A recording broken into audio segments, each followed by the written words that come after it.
Hello बच्चों, maths पाठशाला में आप सभी का स्वागत है। आज हम इम्पॉर्टेंट क्वेश्चंस डिस्कस करेंगे क्योंकि हमें पता है कि कंपार्टमेंट एग्ज़ाम बहुत नज़दीक हैं, यानी कि 25 को आपका मैथ्स का पेपर है क्लास 10th। तो सीबीएसई का जो पेपर पैटर्न है उसमें 20 क्वेश्चन जो हैं वो एक एक नंबर के पूछे जाते हैं। तो आज हम कुछ चैप्टर्स उठाएंगे और उनसे रिलेटेड 1 मार्क के क्वेश्चन डिस्कस करेंगे। तो आपका ज़्यादा समय ना लेते हुए हम स्टार्ट करते हैं अपने इम्पॉर्टेंट क्वेश्चंस। आप इस क्लास को लाइक और शेयर ज़रूर कर दें। तो सबसे पहले हम चैप्टर लेंगे, चैप्टर नंबर 1, और शॉर्ट ट्रिक्स के साथ हम एक एक क्वेश्चन को डिस्कस करेंगे और आप इस क्लास को एंड तक देखें, हमारे साथ आखिरी तक जुड़े रहें। चलिए स्टार्ट करते हैं अपने चैप्टर नंबर 1 से। देखिए चैप्टर नंबर 1 जो है हमारा, फर्स्ट चैप्टर जो है हमारा वो है रियल नंबर्स, ठीक है, और हिंदी में हम इसको लिखते हैं वास्तविक संख्याएं, ठीक है। पहले तो मैं आपको ये बता देती हूँ कि जो इसमें इम्पोर्टेंट है हमारा, एक तो आपका यूक्लिड डिवीज़न, यहाँ से आपको 2 नंबर का क्वेश्चन पूछा जाता है, और एक आपका अपरिमेय संख्या यानी कि इर्रेशनल प्रूव करने वाला क्वेश्चन, ये आपका आता ही आता है और ये आपका 3 मार्क्स का आता है। और फिर उसके बाद 1 मार्क का आपका ऑब्जेक्टिव क्वेश्चन आता है यहाँ से, ठीक है। तो हम आज डिस्कस करेंगे 1 मार्क का ऑब्जेक्टिव क्वेश्चन, और हम इस सीरीज़ के साथ आए हैं कि हम पहले 1 मार्क क्वेश्चन डिस्कस करेंगे, फिर 2 नंबर के क्वेश्चन जो आपके बनते हैं पेपर में जो आज तक पूछे गए हैं वो डिस्कस करेंगे, फिर हम 3 मार्क्स के करेंगे और फिर हम 4 मार्क्स के चैप्टर वाइज, ठीक है। तो देखिए सबसे पहला क्वेश्चन मैं आपको लिखती हूँ। मुझे दे दिया ए, मुझे दिया है 3 क्यूब इंटू 5 की पावर 4, और बी मुझे दिया है 3 की पावर 4 इंटू 5 का स्क्वायर, और आपको यहाँ से पूछा गया है HCF और LCM।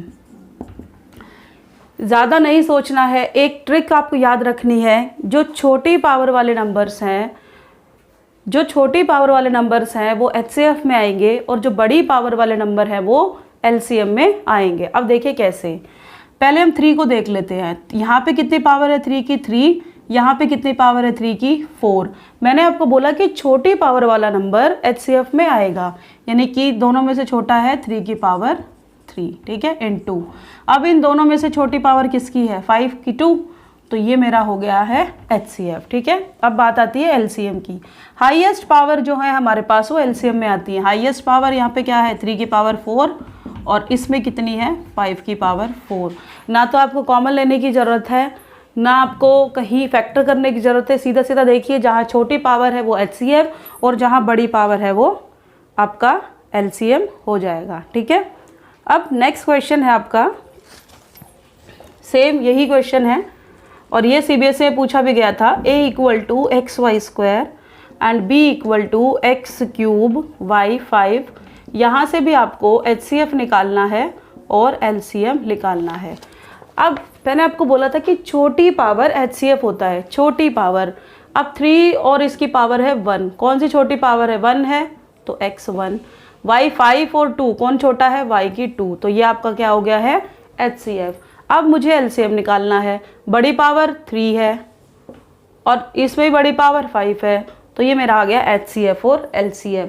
ये हमारी शॉर्ट ट्रिक है, इसको लर्न करने का एक मेथड है जिससे आपको ये लर्न रहे कि हमें कैसे करना है। तो एक बार मैं यहाँ लिख देती हूँ, HCF के लिए आप स्मॉल पावर्स लेंगे, ठीक है, एंड LCM के लिए आप लार्जेस्ट पावर चेक करेंगे। तो ये शॉर्ट ट्रिक आप याद रखें, इसके लिए ये आपका 1 मार्क में पूछा जाता है, ठीक है। और दूसरी बात, जो एक क्वेश्चन और बनता है हमारा, यूक्लिड डिवीज़न में एक कंडीशन होती है, हमें लिखा जाता है A equal to BQ plus R। तो यहाँ पे R की वैल्यू क्या होती है, एक ही कंडीशन हमारी बनती है। तो हमेशा याद रखिए, जो इक्वल टू वाला साइन है वो R और 0 के बीच में बनता है, और जो B की तरफ साइन है R is less than B, ठीक है। आपको ऑप्शंस मिलेंगे, तो जो आपको इधर इक्वल टू मिले तो आपको ये वाला ऑप्शन जो है वो करेक्ट करना है, ठीक है। उसके बाद एक क्वेश्चन आपका आता है फैक्टर ट्री का। आपको ये दे दिया है Y2, ये X और ये 5 और ये 7।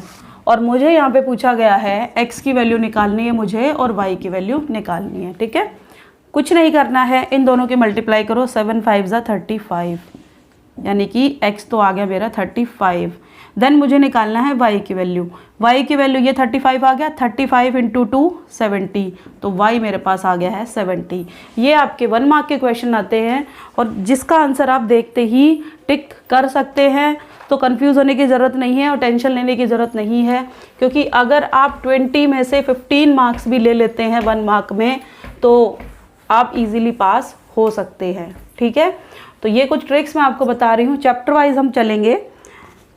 अब अगला क्वेश्चन हमारा आता है टर्मिनेटिंग एंड नॉन टर्मिनेटिंग वाला। उसमें आपको पूछा जाता है कि कितने डेसिमल पॉइंट्स के बाद ये टर्मिनेट होगा। मान लीजिए यही क्वेश्चन है। ठीक है, अब देखो यहाँ पे 2 की पावर 3 है और यहाँ पे 5 की पावर 1 है ना, और 5 2 जा हमारा 10 होता है। ठीक है, तो ये बताओ यहाँ पे 2 की पावर 3 है, तो इसकी एक शॉर्ट ट्रिक मैं आपको बता दूँ। 2 की पावर 3 है तो मुझे यहाँ पे 5 की पावर 3 भी बनानी पड़ेगी, क्योंकि मुझे 10 चाहिए, है ना।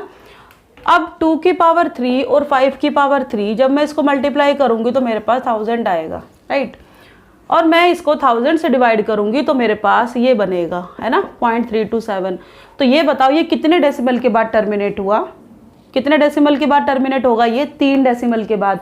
लेकिन ध्यान रखना है शॉर्ट ट्रिक में आपके पास यहाँ पे 5 होना चाहिए, तभी आपको समझ में। अगर यहाँ 4 होता तो ये 4 डेसिमल के बाद टर्मिनेट होता। ठीक है, तो इस चीज़ का आप ध्यान रखें कि टर्मिनेट यानी कि शांत अशांत कितने डेसिमल पॉइंट्स के बाद वो नंबर होगा। ठीक है, तो फर्स्ट चैप्टर से जो आपके 1 मार्क के क्वेश्चन और एक आपका यूक्लिड डिवीजन भी पूछ लिया जाता है। हाँ, एक क्वेश्चन और है यहाँ पे, फाइंड द HCF ऑफ, ये मैंने आपको डिस्कस किया था, smallest even prime number and smallest composite number. ठीक है, सबसे छोटी सम संख्या, अभाज्य संख्या और सहभाज्य संख्या। तो हमें यहाँ पे याद रखना है जो स्मॉलेस्ट प्राइम नंबर होता है, स्मॉलेस्ट जो सबसे छोटी अभाज्य संख्या होती है, और सम अभाज्य संख्या वो 2 होती है, और जो सबसे छोटा कंपोजिट नंबर आपका होता है वो हमेशा हमारा 4 होता है। ठीक है, अब मुझे इसका अगर HCF निकालना होगा तो देखो HCF यहाँ 2 और इसका है 2 इंटू 2, कॉमन कितना आ गया 2, यानी कि HCF मेरा आ गया इसका 2। तो आपको ऑप्शन मिलेगा 1 2 3 4, तो बिना देखे आप 2 को मार्क करें। इसको आप लर्न भी रख सकते हैं। ठीक है, और अगर आपको सबसे छोटा प्राइम नंबर पूछा जाए वो भी 2 है, और इवन प्राइम नंबर पूछा जाए वो भी 2 है। ठीक है, और सबसे छोटा कंपोजिट नंबर अगर आपको पूछा जाए तो वो 4 है, और इवन कंपोजिट नंबर पूछा जाए तो वो भी 4 है। ठीक है, तो ये कुछ क्वेश्चन थे जो आपके फर्स्ट चैप्टर से रिलेटेड थे। एक दो क्वेश्चन और देख लेते हैं हम इसके। एक ही क्वेश्चन है कि आपको 4 ऑप्शंस दे दिए, 4 raised power n, 2 की पावर n, 6 की पावर n, 8 की पावर n। आपको पूछा गया है इनमें से किस नंबर का जो इकाई का अंक होगा, यूनिट प्लेस डिजिट जो है वो 6 होगा। अगर हम टेबल देखें तो 6 की टेबल अगर आप देखोगे, अब 6 4 में 1 पावर पुट करोगे तो 4 आएगा, 4 में 2 पुट करोगे तो 16 आएगा, 4 में 3 पुट करोगे तो कितना आएगा 64 आएगा, है ना। 2 में तो आएगा ही नहीं। अब 6 की पावर n अगर मैं करूँ, 6 की पावर 1 6, 6 की पावर 2 इज़ 36। तो बिना देखे आपको ये कुछ कैलकुलेट करने की ज़रूरत नहीं है, सीधा आप मार्क करें 6 raise to the power n। ना कोई कैलकुलेशन करनी है आपको, ठीक है, ना कोई सोल्यूशन करना है, डायरेक्ट आप मार्क कर सकते हैं इस क्वेश्चन को। ठीक है, तो ये हमारे फर्स्ट चैप्टर के इंपॉर्टेंट क्वेश्चन हो गए जो 1 नंबर के आपके पूछे जाते हैं। अब हम चलते हैं अपने सेकंड चैप्टर पर। सेकंड चैप्टर में पे जाने से पहले मैं आपको 2-3 फॉर्मूले बता देती हूँ, क्योंकि उनका हम यूज़ करेंगे। ठीक है, देखिए सेकंड चैप्टर में एक हमें बनाना होता है, एक द्विघात, एक बहुपद बनाना होता है। ठीक है, बहुपद अगर मुझे बनाना है तो उसका फॉर्मूला होता है x² माइनस शून्यकों का योग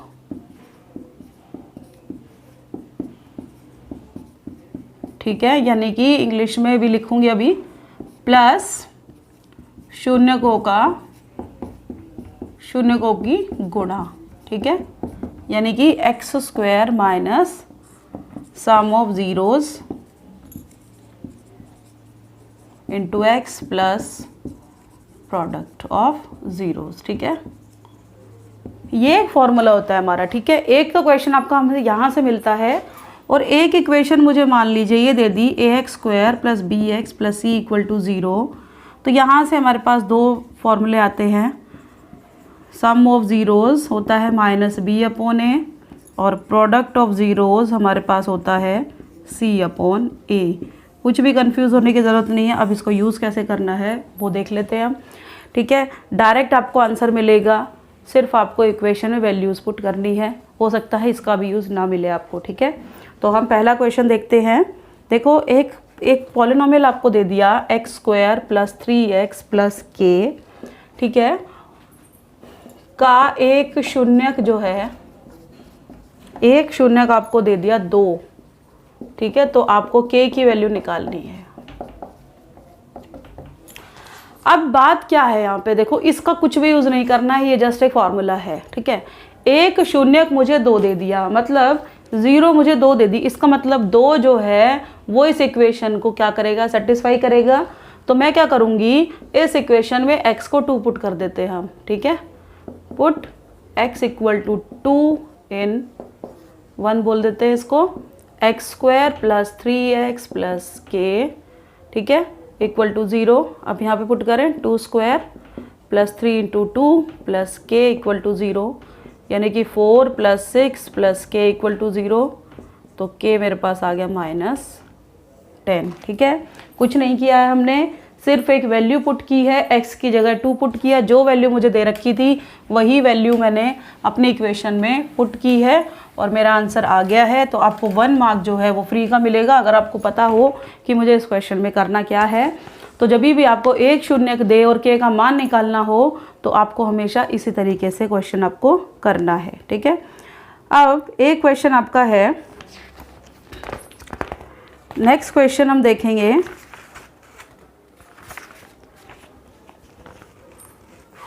एक ही इक्वेशन आपको दे दी है 5x square plus 13x plus के।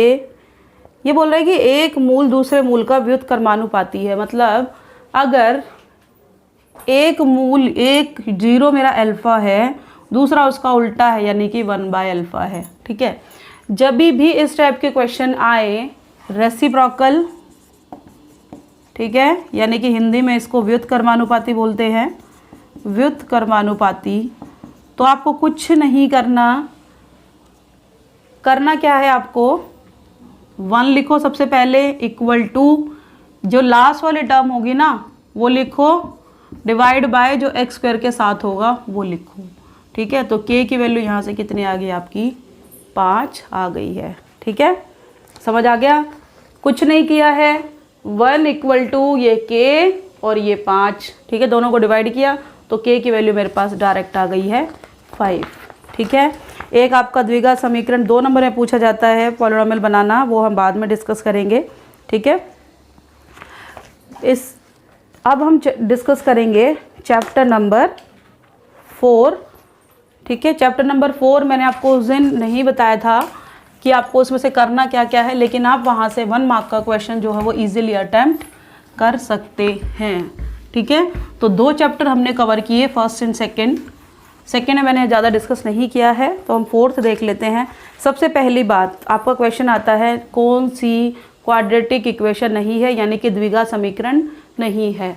जिस इक्वेशन में 2 पावर नहीं होती है वो इक्वेशन आपकी क्वाड्रेटिक इक्वेशन नहीं होगी। अब देख लो, मैं लिख देती हूँ, एक इक्वेशन मैंने ये लिखी और एक इक्वेशन मैंने ये लिखी, तो इनमें से कौन सी इक्वेशन हमारी द्विघात है यानी कि क्वाड्रेटिक है। इसकी पावर कितनी है 2, इसकी पावर कितनी है 3, तो मेरी ये वाली इक्वेशन जो है क्वाड्रेटिक इक्वेशन होगी, ठीक है। अब एक क्वेश्चन है, आपको एक 0 दे दिया, निम्नलिखित में से किस समीकरण का मूल 2 होगा। हम लिख देते हैं, पहले इक्वेशंस लिख लेते हैं और फिर हमें चेक करना है किसका 0 होगा।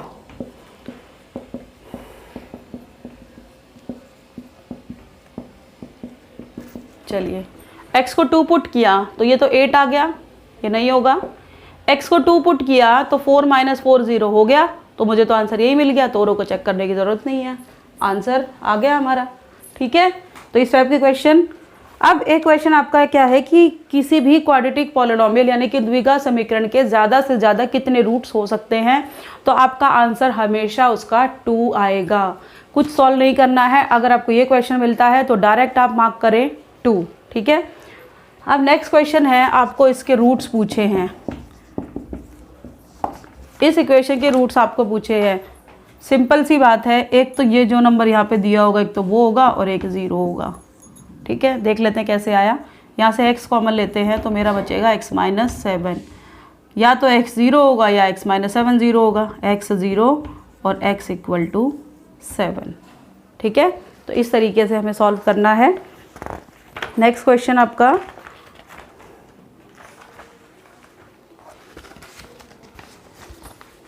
यदि k का वह मान ज्ञात कीजिए जिसके लिए द्विघात समीकरण, एक आपको द्विघात समीकरण दे दी, के मूल वास्तविक होंगे, इसकी कंडीशंस मैं आपको बताऊंगी जब हम 2 मार्क्स के क्वेश्चन डिस्कस करेंगे। ठीक है, लेकिन जब मूल वास्तविक होंगे 3 कंडीशंस हमारे पास होती हैं। एक होता है रियल यानी कि वास्तविक, ठीक है, एक होता है हमारे पास रियल एंड इक्वल, ठीक है, और एक होता है हमारे पास इक्वल। ठीक है, तो इसके लिए हमारा होता है d > 0, ठीक है, इसके लिए d > 0 और इक्वल के लिए d = 0। तो ये कंडीशंस हम डिस्कस करेंगे जब हम 2 मार्क्स के क्वेश्चन करेंगे, यानी कि जो नेक्स्ट क्लास होगी उसमें हम इस क्वेश्चन को डिस्कस करेंगे। तो ये सिंपल क्वेश्चन है, और इसमें आपको अगर एक 0 दे दी जाए तो आपको सिर्फ x की जगह वो वैल्यू पुट कर देनी है और आपका आंसर जो है वो आ जाएगा। ठीक है, अब इसके बाद हम डिस्कस करेंगे चैप्टर नंबर 5, बहुत ही ईजी है, AP चैप्टर है आपका। ठीक है, चैप्टर नंबर 5 AP में देखिए आपका ये क्वेश्चन है, सबसे पहले ये डिस्कस करते हैं। 4, 9, 14 और लास्ट है 254, और आपको पूछा गया है A8 - A4, और ये क्वेश्चन आपका 1 मार्क का है। ठीक है, आपको क्या करना है, A8 मतलब क्या है, इससे एक कम ले लेते हैं ना। A8 मतलब A + 7D, राइट, एक कम ले लिया 7D, और 4 से कम क्या हो गया हमारा 3D, यही होगा। 7D - 3D कितना आ गया 4D। अब यहाँ से सार्वंतर कितना है, D कितना है मेरे पास, 9 में से 4 गया, 5 आ गया, कॉमन डिफरेंस 5 है, तो 4 × 5 कितना आ गया हमारे पास 20, आंसर आ गया है। ठीक है, ये A8 को मैंने 7D क्यों लिखा है, क्योंकि AN मेरे पास होता है A + n - 1 × D, यानी कि जो टर्म आपको पूछी है उससे एक कम आप लिख दीजिए यहाँ पे। ठीक है, अब इसी से रिलेटेड एक क्वेश्चन और देख लेते हैं। मुझे निकालना है A12 - A8। अब करना कैसे, देखो, या सीधी सी बात है, इतना भी मत करो। 12 में से 8 गया, कितना आया 4 आया, और साथ में D लगा दो, तो 4 × 5 कितना आ गया 20। या मुझे निकालना हो A30 - A20, क्या करना है, 30 में से 20 माइनस कर दो 10, और ये D, यानी कि D कितना मेरे पास है 5 है, तो ये मेरा आंसर आ गया है 50। ठीक है, डायरेक्ट आ गया। ठीक है, ये D भी लिखने की आपको ज़रूरत नहीं है, जो आपको दिया है उनको माइनस करो और आपका आंसर जो है आपके सामने आ जाएगा। अब आपको बताना है कि मान लो आपको एक सीक्वेंस दे दी, वो AP है या नहीं। 2, 4, 6, 8, 9, ये बताओ ये AP है या नहीं। AP के लिए कुछ नहीं करना, आपको सिर्फ चेक करना है कि डिफरेंस मेरा कितना आ रहा है। ठीक है, यहाँ पे 2, इन दोनों को माइनस करेंगे 2, इन दोनों को माइनस किया 2, लेकिन इसको माइनस किया 1, इसका मतलब ये AP नहीं है। कोई एक्सप्लेनेशन नहीं देना 1 मार्क में, हाँ या ना में जवाब देना है। तो या तो आप, अगर यहाँ पे 10 होता तो ट्रू हो जाता, 9 है तो इसका मतलब ये स्टेटमेंट जो है ये हमारी फॉल्स है। ठीक है, अब एक इक्वेशन, एक AP आपको दे दी -10, -12, -14, -16, और आपको A16 निकालना है। ठीक है, A16 मतलब आपको निकालना है A + 15D, राइट। पहले हम A लिख लेते हैं, कितना है हमारे पास, A जो फर्स्ट टर्म होती है वो A होता है -10, और D कितना है, इसमें से इसको माइनस करेंगे, यानी कि -12 माइनस माइनस प्लस, तो ये आ गया -2, तो D आ गया मेरे पास -2, ठीक है। अब A और D की वैल्यू को यहाँ पुट कर देंगे तो मेरे पास आंसर आ जाएगा, तो -12 और -30 कितना आ गया, -40, ठीक है। ये क्वेश्चन हो गया एक हमारा। अब नेक्स्ट क्वेश्चन है आपका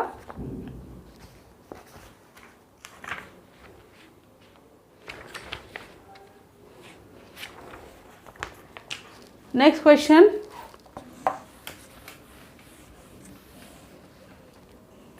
आपको दिया है 3k - 2 और 5, ये समांतर श्रेणी के पद हैं, तो आपको k का मान निकालना है। ये है आपके AP के, ये इन AP है, ठीक है, R इन AP यानी कि समांतर श्रेणी में है, तो ये k का मान निकालना है आपको। ये A है मेरा, ये B है और ये C है। अब यहाँ पे मुझे ना तो A की ज़रूरत है ना D की ज़रूरत है, सिंपल सी यहाँ पे कंडीशन लगाते हैं हम, 2B = A + C। जब भी टर्म्स AP में होती हैं तो हम हमेशा ये वाली कंडीशन लगाते हैं, ठीक है। अब B की जगह लिख देंगे हम k - 2, A की जगह 3 और C की जगह 5। 2 को मल्टीप्लाई कर दें, 2k - 4 = 8, अब 4 उधर चला जाएगा तो 8 + 4, 2k = 12, तो k मेरे पास आ गया 6, ठीक है। अब ऐसा ही क्वेश्चन एक और डिस्कस करते हैं। क्वेश्चन है हमारा 4/5, P, 2, ये AP में है, तो मुझे P की वैल्यू निकालनी है। क्या कंडीशन लगानी है मुझे, 2B = A + C, ये A है, ये B है, ये C है, तो यानी कि 2B = A + C, B की जगह P पुट करो, A की जगह 4/5, C की जगह 2, यानी कि 2P = एलसीएम ले लेते हैं 5, 4 + 5 × 10, तो 2P = 14/5, 2 7 = 14, तो P की वैल्यू मेरे पास आ गई 7/5। इम्पॉर्टेंट क्वेश्चन है, ठीक है, क्वेश्चन आपका इम्पॉर्टेंट है, तो आप थोड़ा इसको समझ के करें, नहीं तो एक ऑप्शन और मुझे मिल सकता है यहाँ पे। आपको इसके ऑप्शन अगर दे रखे हो, मान लो 4, 6, 3 मान लो 2 दे दिया और 4th आपको 0 दे दिया, और मुझे ही बताना है कि इसमें से k की वैल्यू बताओ। कुछ सॉल्व मत करो, k की जगह वैल्यू पुट करके देख लो। अब देखो k की जगह 4 - 2 कितना आया, 2, ठीक है। उसके बाद 6 - 2 मेरा आया 4, 2 - 2 मेरा आया 0, और जब मैंने k को 0 रखा तो -2 आया। अब ज़रा ये सीरीज़ देखो, 3 2 5, 3 4 5, 3 0 5, 3 - 2 5, कौन सी सीरीज़ आपको AP में लग रही है, ये वाली है। ये वाली सीरीज़ कब मिली थी, जब मैंने k को कितना पुट किया था, 6 किया था, तो आंसर आ गया है। तो अगर आप सॉल्व भी नहीं करेंगे, 1 मार्क का क्वेश्चन है, तो आप इसको अपने ऑप्शन से भी चेक कर सकते हैं कि कौन सा ऑप्शन मेरा ठीक है, वहाँ पे वैल्यू पुट करें आप, और फिर देखें कि मेरी सीरीज़ जो है वो कौन सी AP में बनती है, ठीक है। तो ये आपके AP से थे क्वेश्चन कुछ, और एक क्वेश्चन और कर लेते हैं हम n टर्म्स वाला।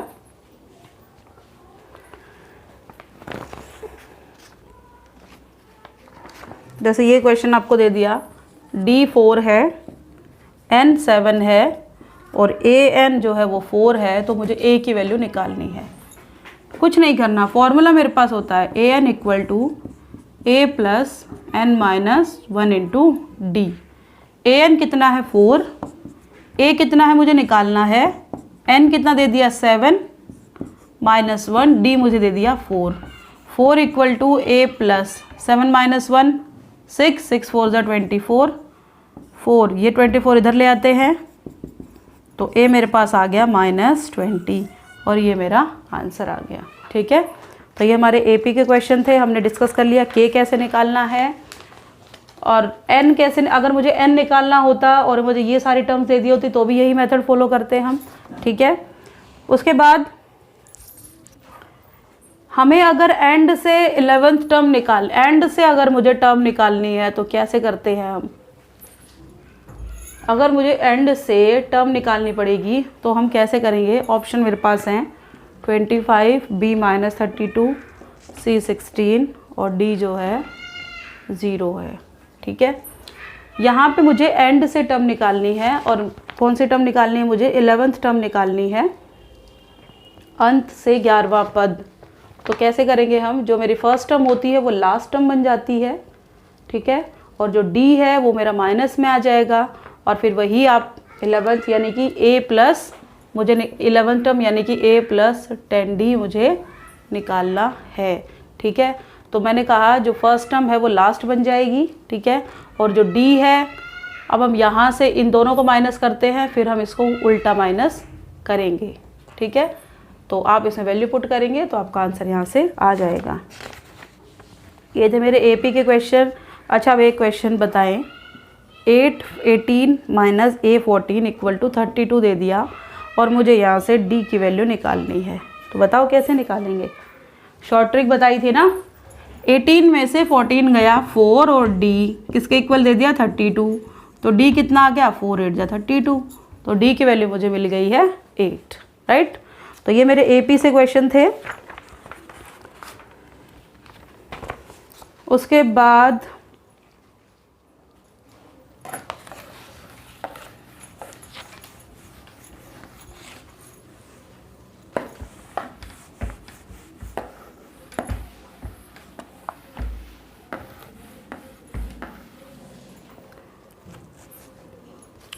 d-2 दिया है, n 5 दिया है और an 0 दिया है और a मुझे निकालना है।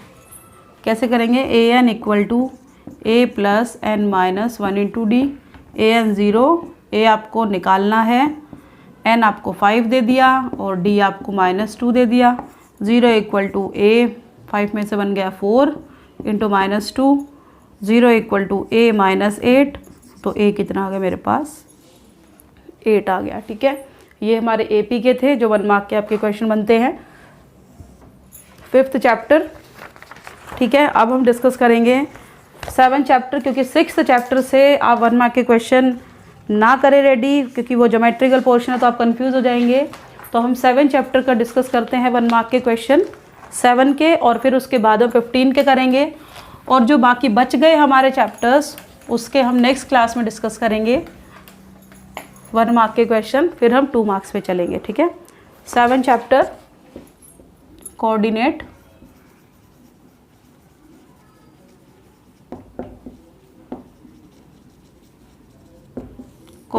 सबसे पहले मैं यहाँ पे एक फॉर्मूला लिख देती हूँ दूरी निकालने का, distance formula x2 - x1 whole square plus y2 - y1 whole square. ठीक है, अब देखो हमें पता है कि y कोऑर्डिनेट को हम हिंदी में भुज कहते हैं, ठीक है, और इंग्लिश में उसको कोऑर्डिनेट बोलते हैं, और x कोऑर्डिनेट को हम कोटि बोलते हैं। ठीक है,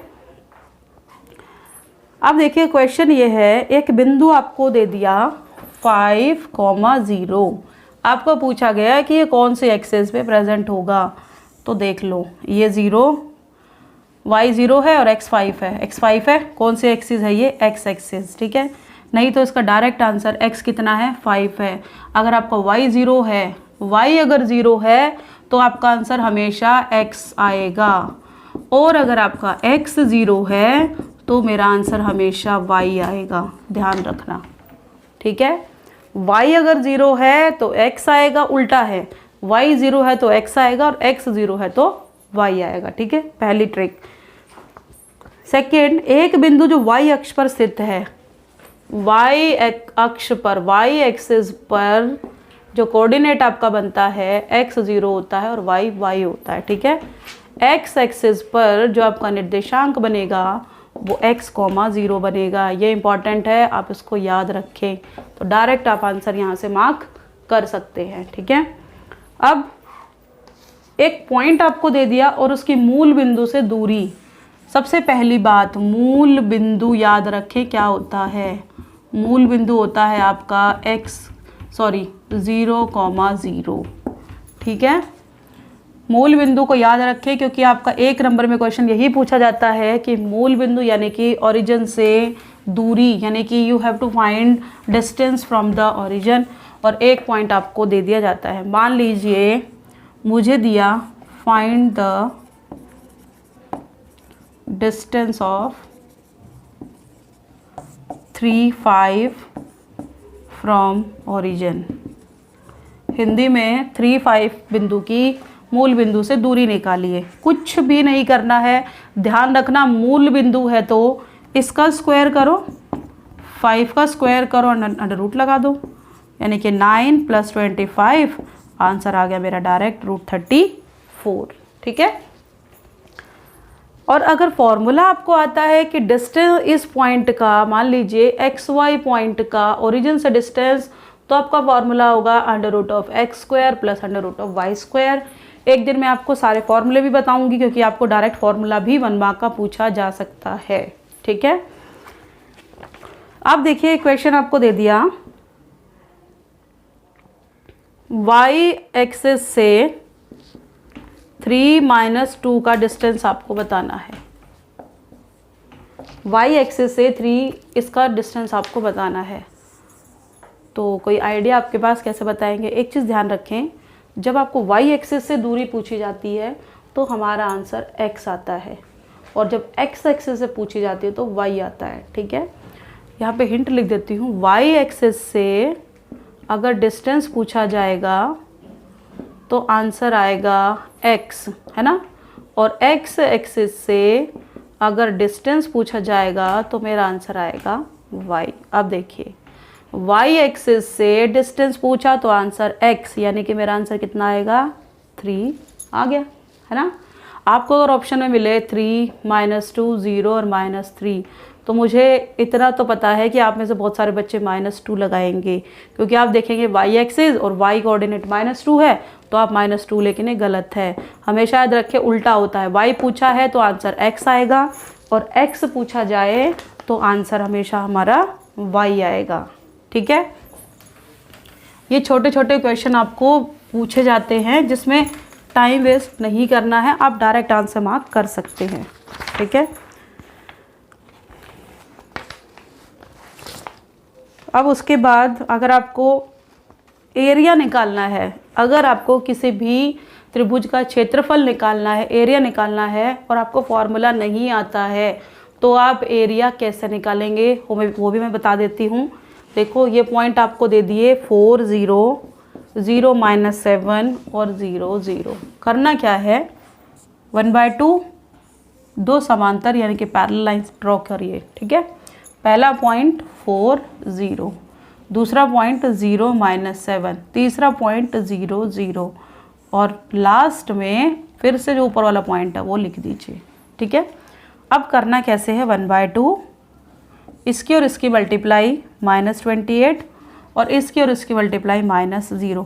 इधर से इधर आओगे तो प्लस होता है, इधर से इधर आओगे तो माइनस होता है। ठीक है। इसकी और इसकी मल्टीप्लाई 0, और इसकी और इसकी मल्टीप्लाई भी 0, ये भी 0, ये भी 0।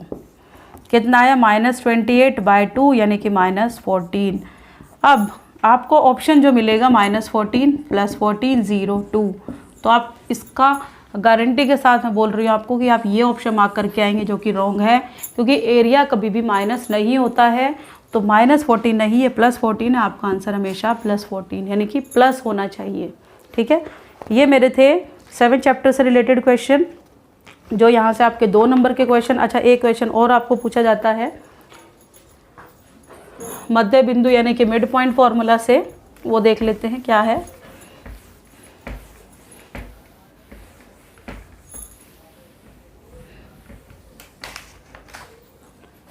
ये एक सर्कल है, ये डायमीटर है, मान लीजिए ये 2 3 है, ये 3 1 है, और आपको इसके कोऑर्डिनेट निकालने हैं। तो आप मध्य बिंदु फॉर्मूला इसमें लगाना है। अगर फॉर्मूला याद नहीं है तो सुन लो कैसे करना है। x वालों को प्लस करो और 2 से डिवाइड कर दो, और y वालों को प्लस करो और 2 से डिवाइड कर दो। कितना है, 5/2, और ये 4/2 यानी कि 2, और ये आपका आंसर आ गया है। ठीक है। तो ये क्वेश्चन थे हमारे कोऑर्डिनेट के, जो आपके 1 मार्क के क्वेश्चन बनते हैं। और जो हमारे 2 या 3 नंबर के क्वेश्चन बनते हैं, और कोऑर्डिनेट चैप्टर आपका 6 नंबर का चैप्टर है, और यहाँ से आप 3 या 4 नंबर बहुत ही आसानी से ले सकते हैं। एक आप फर्स्ट चैप्टर से जो कि 6 नंबर का है, वहाँ से 6 के 6 नंबर भी ले सकते हैं, ठीक है। और 6 चैप्टर से आपके 3 थ्योरम, जो कि एक थ्योरम आपकी 4 नंबर की आती है, तो 4 नंबर आप वहाँ से ले सकते हैं, है ना। तो फोकस कीजिए, आप 1 नंबर के क्वेश्चन जो है वो ज़्यादा से ज़्यादा अटैम्प्ट कर पाए। ये हमारे क्वेश्चन थे 7 चैप्टर से रिलेटेड। अब हम डिस्कस करेंगे अपने चैप्टर नंबर 15 से कुछ प्रायिकता के क्वेश्चन 1 मार्क्स के। सबसे पहला प्रोबेबिलिटी,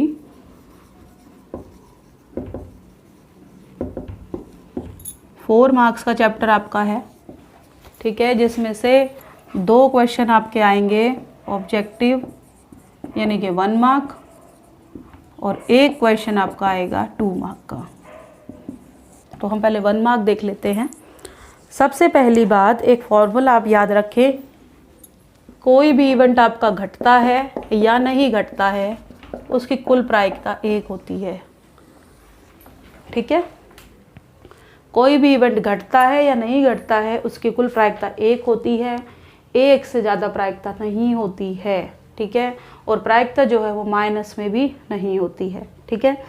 कोई काम अगर नहीं होता है आपका, असंभव कार्य, कोई काम आपका नहीं हुआ है, तो उसकी प्रायिकता हमारी 0 होती है, ठीक है। कोई काम अगर होना है, 100% होना है, तो उसकी प्रोबेबिलिटी जो है वो हमेशा 1 होगी। याद रखें, होने और ना होने की जो प्रायिकता होती है वो 1 होती है, लेकिन अगर कोई काम 100% नहीं होना है तो उसकी प्रोबेबिलिटी 0 होगी, और कोई काम आपका 100% होना है तो उसकी प्रोबेबिलिटी आपकी 1 होगी, ठीक है। अब आपको जो क्वेश्चन पूछा जाता है कि ये बताओ कि इनमें से कौन सी प्रोबेबिलिटी नहीं हो सकती।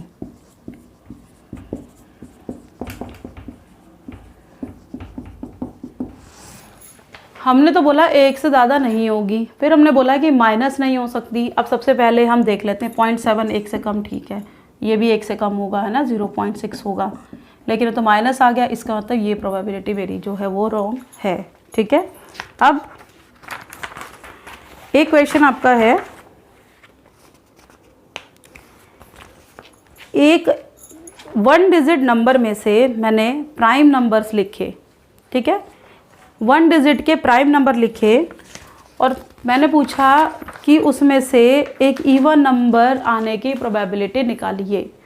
सबसे पहली बात, 1 digit prime number, 1 digit prime number कौन कौन से होंगे, मतलब जो सिर्फ खुद से डिवाइड होते हैं, 2, 3, 5 और 7, राइट।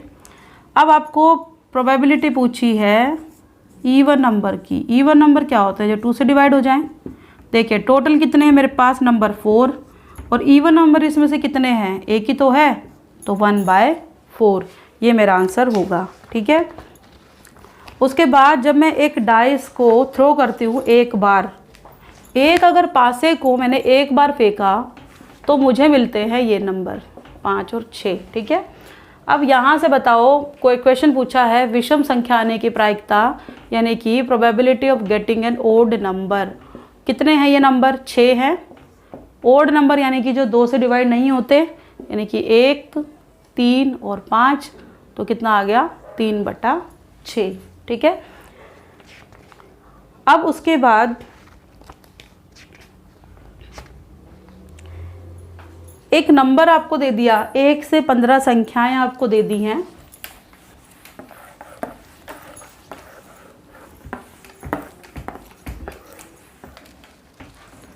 वन, 2, 3 और ये 15 नंबर आपको दे दिया। आपको बताना है कि 4 के मल्टीपल्स के प्रोबेबिलिटी निकालिए। तो सबसे पहले देखो टोटल नंबर कितने हैं मेरे, 15 है। सॉल्व नहीं करना है, डायरेक्ट देख लो।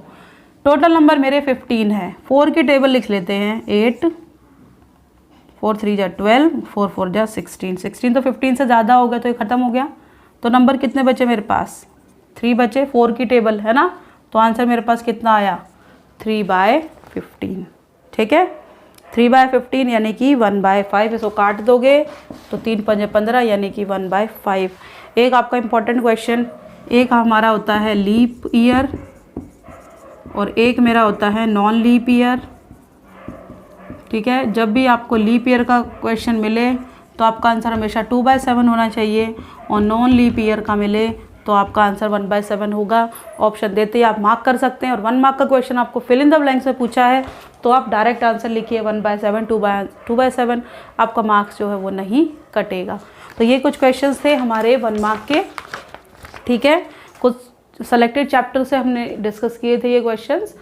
अब हम नेक्स्ट क्लास में आपको मिलेंगे 2 मार्क्स के क्वेश्चंस के साथ, और जो चैप्टर आपका इजी होगा सबसे पहले हम उसको डिस्कस करेंगे, जहाँ से आप इजीली मार्क्स स्कोर कर सकते हैं। ठीक है, थैंक यू।